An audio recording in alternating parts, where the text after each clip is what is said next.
What is going on, everybody? Welcome back to the channel. After Sound here, bringing you Splinterlands content every single day. We also stream right here on this channel every Tuesday, Thursday, and Sunday morning, so come by and say hello. All right, guys, got another answering your comments video here. Since we're caught up, I'm hoping that these will be shorter and sweeter. I don't want them to go on for too long, unless, of course, I get totally wrapped up in something. So we'll try to keep these short and sweet. And yeah, thank you for leaving comments. Excited to dive in. So right where we left off with Christopher Charles, if you see what he said, referring to Matt, he said demand for cards doesn't create demand for SPS. My argument has never been that if people want more Venari Wavesmith, they'll run out and buy SPS. It's that if they buy a Venari Wavesmith for $5 and it drops to 0.01, the SPS they got wasn't worth it and they'll quit. A working economy that has stable or rising prices or of other assets will allow for true demand to come to SPS because the value you get will be real. If everything else is collapsing, SPS doesn't have a foundation to move up and attract those players. And let's remember, you were the one putting out video after video about on the different ways you thought demand for rebellion cards could boost the economy and demand for SPS. Well, so here's the thing. We're talking about a couple different things here. Even your comment is talking about a couple different things, and there's certain things I want to address, certain things I want to disagree with, respectfully, of course. So let's go to the top part here. I never took your argument as like, if we run out of Venari Wavesmiths, that's going to lead to it. My whole point is that at the end of the day, okay, here's where you and I are talking past one another. I think this is what it is. You are talking about the fact that we need to get asset prices that have tanked to either go back up, or we need to get to a place where we can keep asset prices from falling so that asset values remain in order to keep and retain the players that we currently have.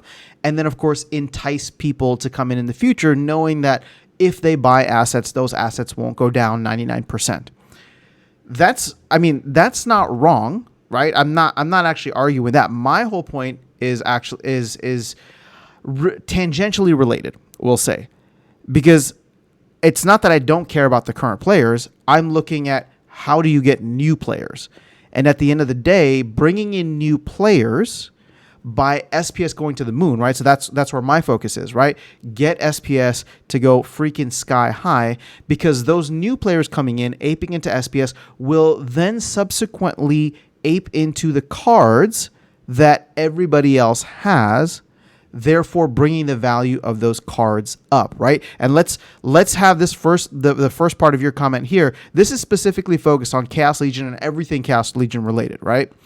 So if they were to do that, if we were to get, 100,000 players, even 10,000 players to come in, they would definitely start to eat through a lot of that demand, raise the floor price on a lot of the cards that are out there, Chaos Legion, keep in mind, and therefore essentially solve your problem too, right?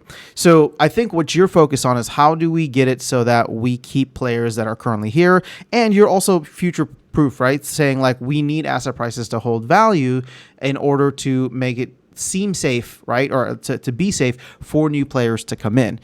And I guess I'm disagreeing with that part. I don't even know if I'm disagreeing. I'm not regarding it as highly as you are. I think if SPS is through the roof, you're going to get a bunch of people aping in anyway, right? Without really thinking about whether or not the asset prices are going to hold value or not. Now, that's how it was for a lot of us in 2021. SPS was high, DEC was high, the earnings were crazy. So people just aped in. They didn't think about the value ever going back down. They just thought that this is what it is. And so, in my opinion, if SPS goes to the moon, right, and therefore the earnings are really high, you're going to get people aping in, not really caring whether or not the assets are going to hold value because they don't even have the frame of mind. Now, hopefully, all of us here that survived the last bear market are going to be talking about this enough so that new players will be educated and have the resources to go back in time and see what we all struggled through, right? Something that we didn't necessarily have. But I think you and I, let's put it this way. I think you and I are agreeing now that I've read your comment in this frame. I think it's not even that we're agreeing. We're not disagreeing. Like, I don't disagree with where you're coming from. The priority for me is SPS, right? So I get what you're saying. I just don't think that players would value it as highly. I'm not saying that all won't, but I'm just saying that at the end of the day, if people are pulling in, $20, $30, $50 a day in SPS, they're gonna come in and buy all the assets, especially if the assets are cheap, raising the floor price for everybody that has Chaos Legion cards. Now, to your second point, which I think you're calling me out a little bit, let's remember you were the one putting out video after video about on the different ways you thought demand for Rebellion cards could boost the economy and demand for SPS. Yes, so this is not related to card value of Rebellion. Rebellion could technically tank right now, and that I don't think that changes anything that I said. My whole point was due to the fact that we are now back at, well, basically they're releasing at that point, right? Releasing a new set, which is highly desired by a core subset of players that want to play at the elite level and have the highest earnings in the game and be on leaderboard. If that core group is large enough, then yes, there would be enough demand for DEC that it would put burn pressure, right, buy pressure on SPS. So, it did. So I don't think that I was wrong. And I don't think that you're saying that I'm wrong. You're just saying that I put out video after video. But I'm categorizing this as something completely different. This is not about card value being retained. I'm saying that a new set, which is highly desired, even if it's not widely bought, if it's highly desired even by a subset of players, and there's not enough DEC, right? And we that was what November, December was for us, where we finally burned through enough DEC. We locked up enough DEC in the DAO that we got SPS to go from 1.5 to 3.7-ish cents, right? Or maybe 1.3. Well, we'll say that SPS did a 3x, right? Which for a micro cap is kind of lame, but, considering it's almost at 300%. So it's nothing to sniff at. It's just our tokenomics are so broken right now, unfortunately, that we were not able to sustain that momentum.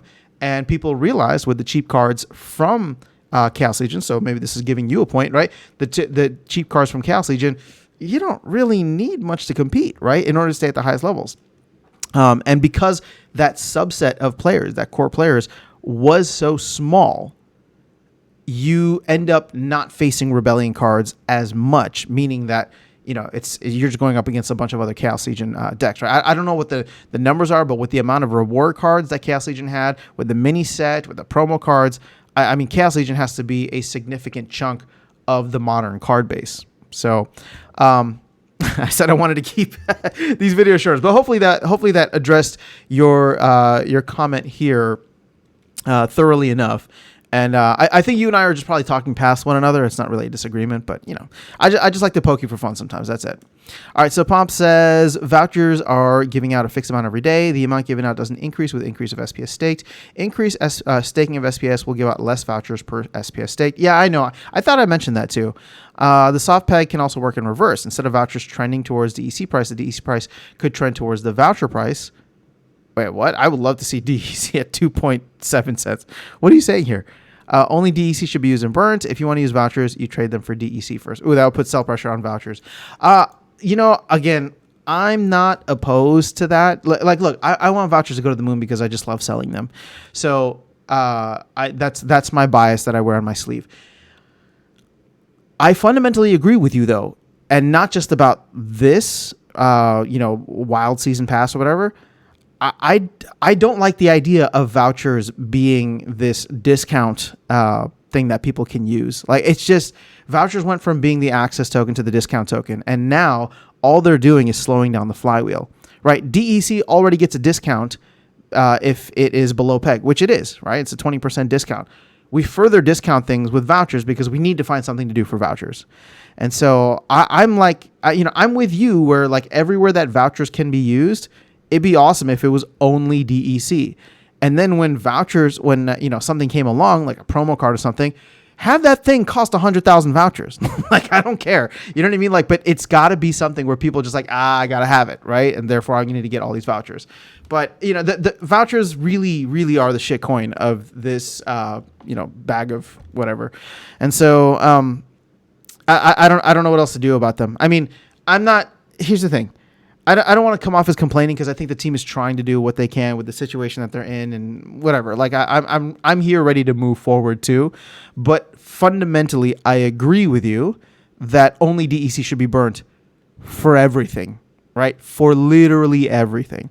Vouchers should have a requirement on, pack purchases, promo cards, and, any other access to cool stuff, and raise the hell out of those prices. I mean, obviously Rebellion is too late to do anything now, but take out the discount, and maybe people won't like that, right? But, if you want these promo cards, if you want packs, it's got to be what it's got to be. So, I don't know. That's where my head is at. All right, so Scott Thompson says increase SPS requirements, a cost to play in Wild. So basically, screw anyone that's paid money to build up a Wild deck. All those cards will be worthless. Geez, thanks, Matt.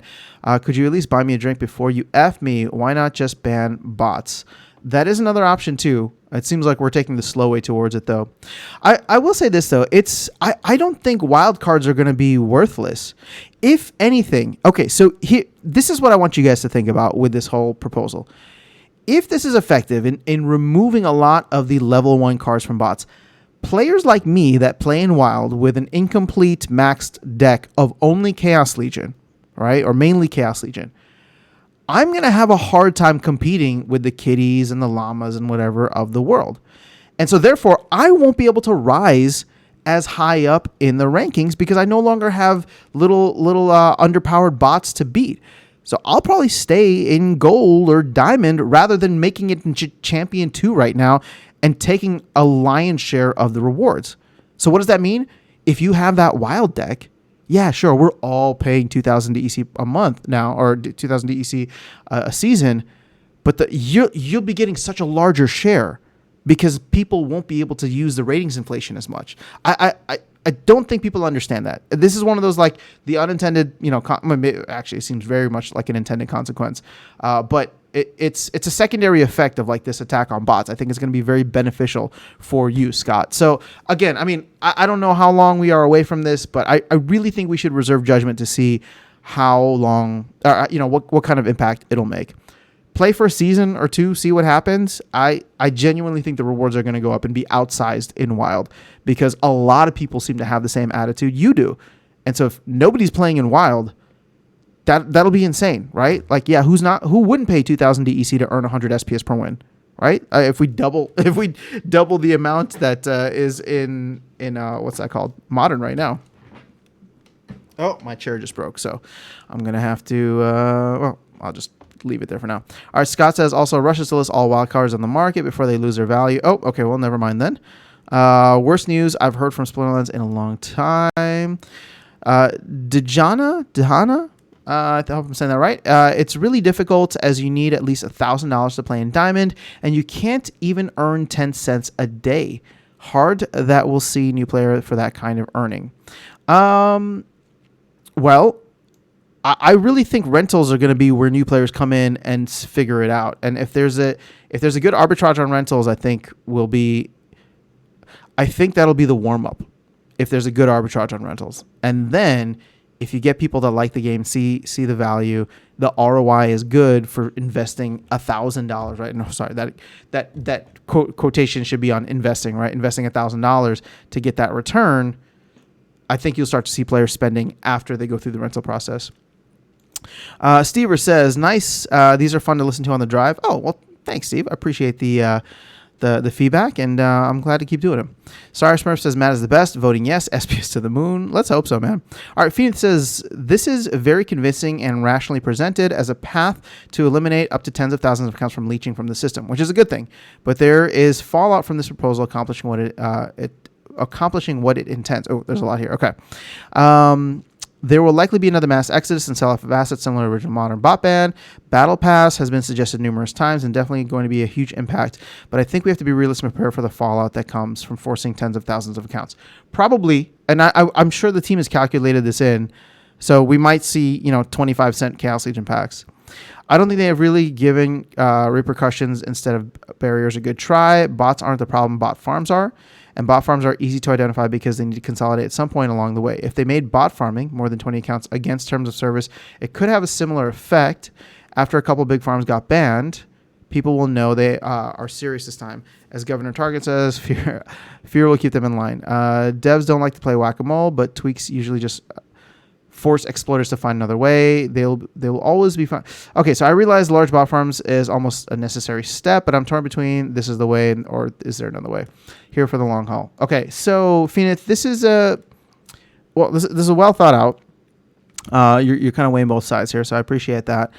I think you kind of answered your own thing here with the whack-a-mole. I think fundamentally Matt just doesn't want to engage in managing who gets to play and who doesn't, right? I do think he's like a decentralization maxi to a certain extent. And I think he's caved on some of those principles, especially with modern, and like that's fine, right? Because that's what the community wanted. So he's always been at the service of trying to create a game that the community wants to be a part of.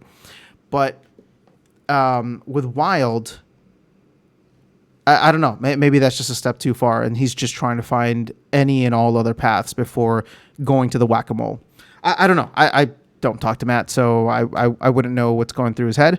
But I'm trying to give him the benefit of the doubt here in terms of figuring out what the path is. Because, sure, we could just, blitz all the way to ban bots and Wild. But, again, that just seems very much against what he was trying to create in the first place, which is an economics-based incentive to not exploit the game.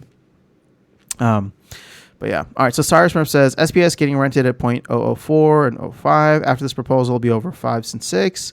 For a lot of time to come. If we print almost 800K a day, staking and renting SPS is the easiest and safest investment for crypto people.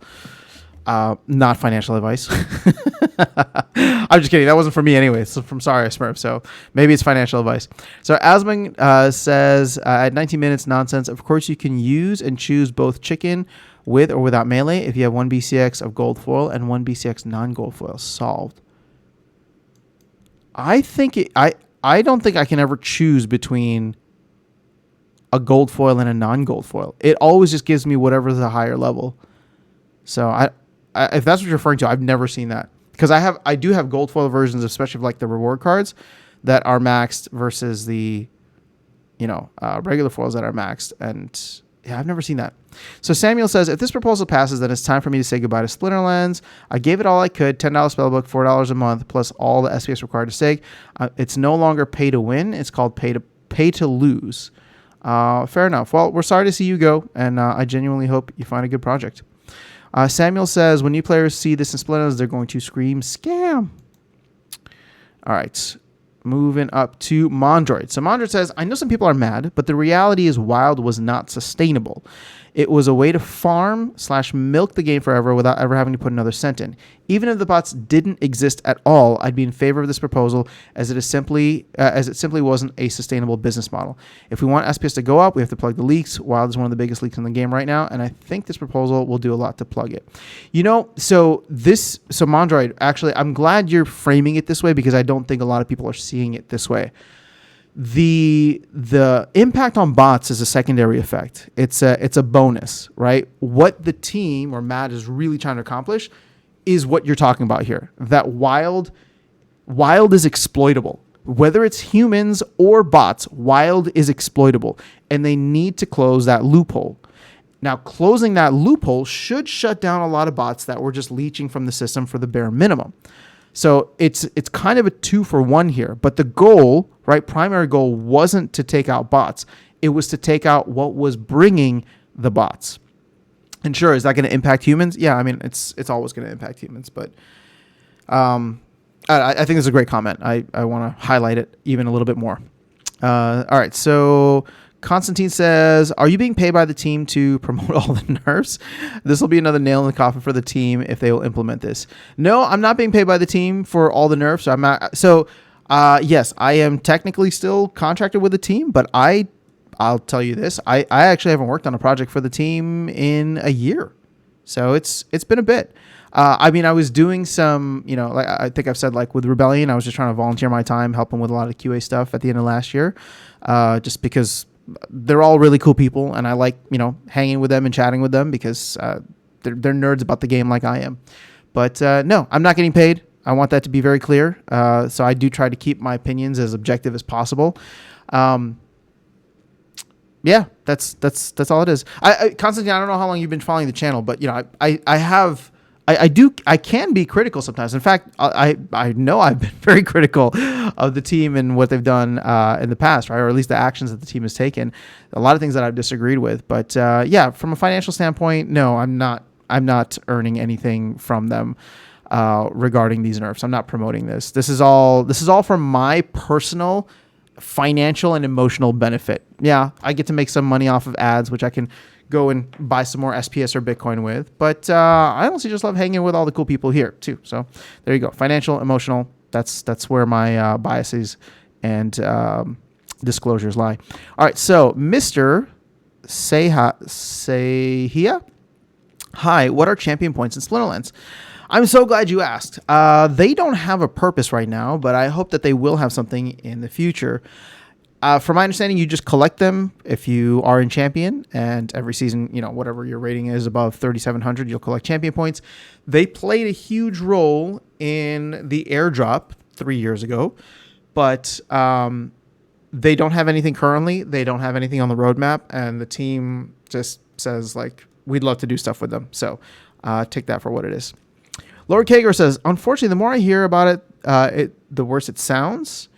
A requirement of CP from Alpha, Beta, and Untamed to play in Wild, excluding reward cards, will be more than enough solution to address the issue without all the negative impact of this proposal. This proposal will clearly harm player base, assets value, match liquidity. With the CP requirement only from scarce edition players would compete at the rental market. All cards would be appreciated, bot farms would not be able to exploit, and all would be fixed without creating another tax for players. And players that competed in rental... Okay, I would, and I think you even were going back and forth with Mondroid here. I would refer back to what I said to Mondroid. This is not a bot proposal. This is a plug the leak in Wild proposal. Because the truth is, I'm not a bot. If I choose to never spend another dollar in the game and this proposal doesn't go live, I will be collecting SPS and turning it into ice cream money for the rest of my life without adding any value to the ecosystem. All right, I'll still do the YouTube videos, but that's not direct value to the ecosystem. So, bot or not, it doesn't matter. Now, I understand people are feeling pretty strongly about the CP requirements, and I think that stuff could be put in as well. But that alone doesn't solve the leak, right? So if you want the CP thing, like I would say, urge the team to do them. Well, from a scientific standpoint, it's not good to do them both at the same time. It'll be good to see one versus the other. And at the end of the day, the team really wants to try this other solution before trying the CP one. And it's not that they want to try it. It's because this thing accomplishes their primary goal of plugging the leak in Wild, or plugging the leak in the ecosystem, really, rather than just addressing the bots in Wild. All right, so user says, let's see. So the team, in quotes, is botting their own game. The huge bot farms are the people making the game. Bro, I will never invest a penny more in this Ponzi scheme. Please, everyone, be aware. Matt is a snake, and the team will slowly drain you of any investments in this game. The only way people like AfterSun will make money is from new players.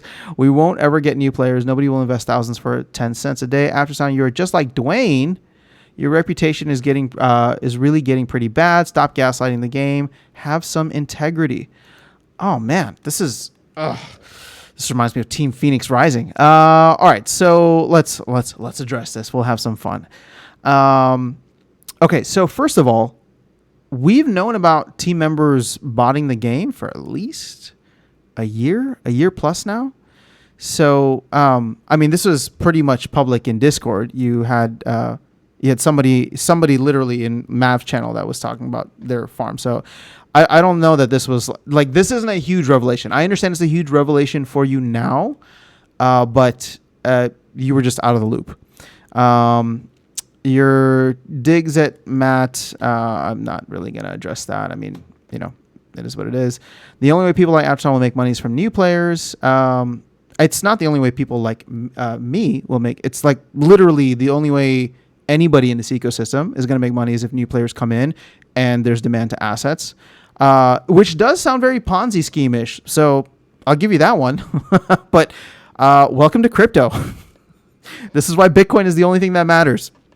Bitcoin. I'm a Bitcoin maxi. Well, I know a lot of Bitcoin maxis wouldn't accept me, but still, everything is a Ponzi. Even fiat's a Ponzi. So I don't know what else to say to that. We won't ever get new players. Nobody will invest thousands for 10 cents. I'm just like Dwayne. Okay, this is the one I take issue with. This seems like an insult, and I know Dwayne. He's a good dude. So I feel like you're making an attack on Dwayne and then putting me there. I mean, if you're saying Dwayne's an awesome dude and I'm just like him, then I'm honored. But it sounds like you're trying to attack Dwayne, and I don't want to stand for that. Your reputation is getting really bad. Stop gaslighting the game. I don't know. Like, can you define what you mean by gaslighting the game? I'm just making content here to chat with all of you guys. Bro, I'm going to tell you the same thing I told Team Phoenix. If you don't want to be here, you don't have to be. You can unsubscribe or block my channel. It's totally cool. Go check out Parallel. Parallel is doing some pretty cool things, although a lot of people are not really happy there right now either. But there's a lot of other great games. So, user, I understand you're upset. A lot of people are. One thing that's just been on my mind is, and I'm saying this genuinely, I hope you can understand. I'm not trying to be an ass about it. Like, if you're this unhappy, like, why are you still in the game? Like, there's so many good opportunities out there to make money or play really awesome games. Like, I've never denied the fact that I think, Splinterlands as a project dropped the ball majorly over the bear market, right? There's a lot of really cool projects that have come up. And I think for your mental health, you should be spending time and energy exploring those projects, getting the airdrops from those projects, right? I see them all day, every day. Because if you don't think that this is going anywhere, then that's fine. Like, let all the losers who still believe, let us have our peace. We'll see what happens, right? And I'm not even saying that to be combative. It's just, why do you care? That's my biggest thing. Is why do you care? Now, maybe you're down big, right? Maybe you're down big because you threw a lot of money in the game thinking that it's going to get crazy returns, and now you got the sunk cost fallacy. And so, hey, you know what? I get it. I empathize with that. But, I don't want to be one of those guys that's like, oh, you're hurting your own bags by leaving comments like this. Because whatever, I don't think you, me, or anybody really has that much impact on whatever's going to happen. But I'm saying this because I care about you, user. You may not have an impact on the rest of, the game or community with this type of comment, but I feel like you're having an impact on yourself, man. I would say if you're stuck in the game with your sunk cost fallacy, rent out your cards or bot. I mean, that's literally the easiest thing to do. So at least you can spend your time, our most precious resource, doing other awesome things in your life to make your life even better. And then if this pops off, well, you get to come back and, we can pretend like your comment never existed, right? So, but like I said, I genuinely want you to be in a better, mental place. Again, I'm not trying to tell people what they can or cannot comment. It's just when I see stuff like this, I'm like, okay, moving on. That's it. All right. So International Travel Candle, thank you so much for, look at that. I got it on the first try. Thank you for the comments. Tales from the Crypt Master says, proof that money can buy happiness, or that there is no problem that a big enough bag of money can't solve. Should they hire? I would go with the latter of that.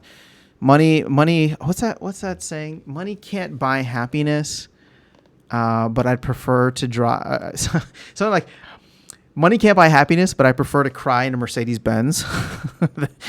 Some rundown car. All right, so Firebolt says, that job is a 6-figure salary. Don't think that would work. Do we not have enough money in the DAO? I thought the DAO was loaded. So Ripstunner says, RIP bot farms. Wow, those that own so much assets in the game, namely cards and wild format, will become so rich with all the SPS they're getting per battle, with bot farms mostly gone on wild. I hope that's the case. I think that's what the team is trying to accomplish here. Again, as a secondary effect, but wouldn't it be crazy if all of a sudden, that first season, Wild just did not have as many players as Modern, and people were winning stupid amounts of money, and then all of a sudden you had a bunch of people come over to Wild? Yeah, that's exactly what I want to see. Will that happen? I don't know. But DJ Clue, thank you, International. So CPT says, I agree with the points about land. I think the team should introduce some new buildings and markets incrementally.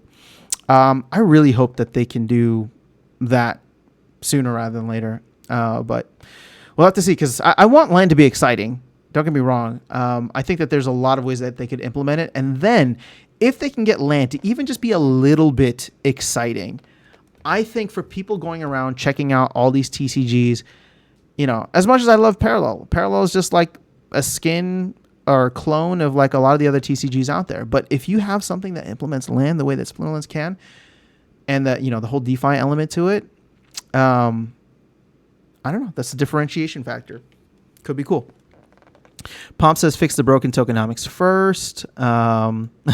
Philosopher says, LOL, how long have they been trying this? It's like we were at a good place, and then it's almost like we shot ourselves in the foot with burning all of those. Two things: burning the Gladiator cards, and then removing the LP liquidity incentives. Those two things really just dumped a ton of DEC back on the marketplace and took utility away from DEC, or inflated the supply majorly. I don't know. The timing of it sucks, because it's like we were in a decent place, and it's just gotten worse since then. All right, so Christopher says, I'm all for the DAO paying for marketing and even developers, but no one person is going to come in and turn things around like that by themselves, which means if it does go up to 10 or 25 cents, it did it mostly without them, but we're on the hook to them for millions of dollars. Successful marketing is hard. Most campaigns aren't that successful, even when you hire the best. Well, okay, so I'm not in the marketing field, so I just know that I'm speaking about this with zero experience. But while it's never going to be one person, I do think one person can make a tremendous difference. And so, like I said, 10 cents, 25 cents, I don't know what the right number is. I would leave that to the smarter heads or the team to come up with the right incentives for that.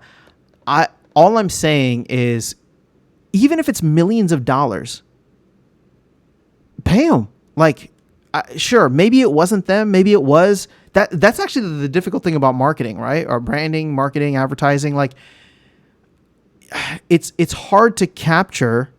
Well, more so marketing than advertising, because advertising you can like do cost per click and stuff. But marketing specifically, marketing and branding, you don't know how much of those efforts translate into real dollars.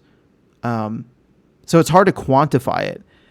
But I'll tell you this, we're not going to 10 or 25 cents right now without doing anything. And if you bring someone on board and they can get us in, a couple different high profile publications and get Matt onto some, major crypto podcasts and shows and stuff like that, I think it's worth it. Even if we hit 10 cents because the market goes up, just the fact that they were able to deliver those things and have it be a part of it, I think is still worthwhile.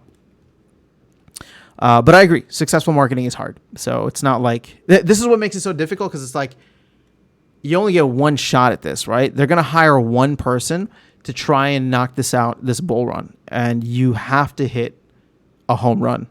Like, you have to hit a home run with whoever it is you hire. All right, so how long is this already? Oh my God, 33 minutes. I'm sorry, guys. I really got lost in the answers. All right, let's go ahead and cut it here. Hopefully, I started with Christopher, ended with Christopher. So, and we're still 3 days behind. So you guys have been pretty awesome about leaving more comments. That is all I have. Have an amazing rest of your day. I will catch you all in the next one and see you around the game. Take care.